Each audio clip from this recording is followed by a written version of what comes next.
لوگ بے سکون کیوں رہتے ہیں؟ کیونکہ ہمیشہ دل اور عقل میں جنگ چھڑی رہتی ہے. کبھی کبھی دل کچھ کہتا ہے، عقل کچھ کہتا ہے.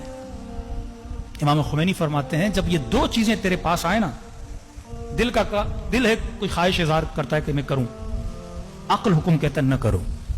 یہ امیر المومنین کا بھی قول ہے. فرماتے ہیں فوراً عقل کی سنا کرو، دل کی نہ سنا کرو.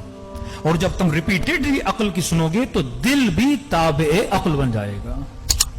کئی نوجوان آتے ہیں، مولانا کوئی لڑکی پسند آ گئی ہے، دل کرتا ہے شادی کروں، عقل کہتا ہے نہ کرو، خاندان اچھا نہیں ہے، اور بہت سارے مسائل ہیں، والدین راضی نہیں ہیں.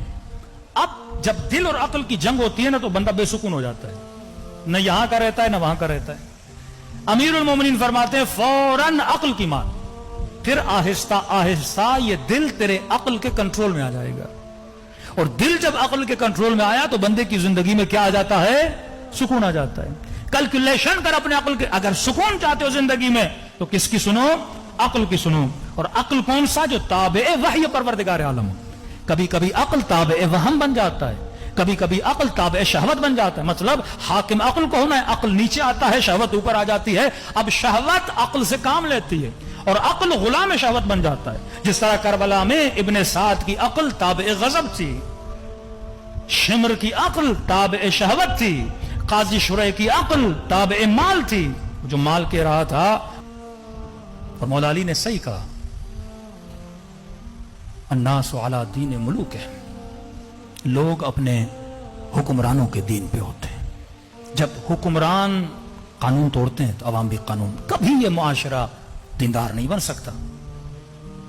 اگر آپ ظواہرات کا انکار کرتے ہیں تو بواطنات کا بھی انکار کریں گے.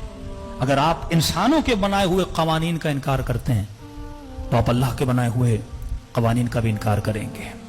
صدیاں گزر جائیں یہ معاشرہ ترقی نہیں کرے گا. کیوں اس معاشرے نے اپنے نبی کے نواسے کو قتل کیا؟ کیونکہ اللہ کے بنائے ہوئے قانون کو توڑا.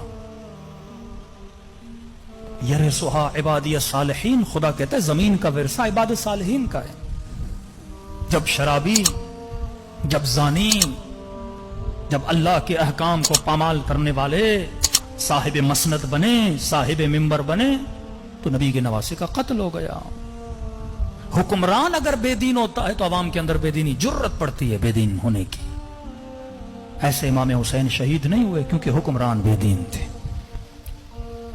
اور اس بے دینی کے مقابلے کے لیے فرزند رسول میدان میں آئے، مقابلے میں آئے، سوئے ہوئے ضمیروں کو جگانے کے لیے آئے.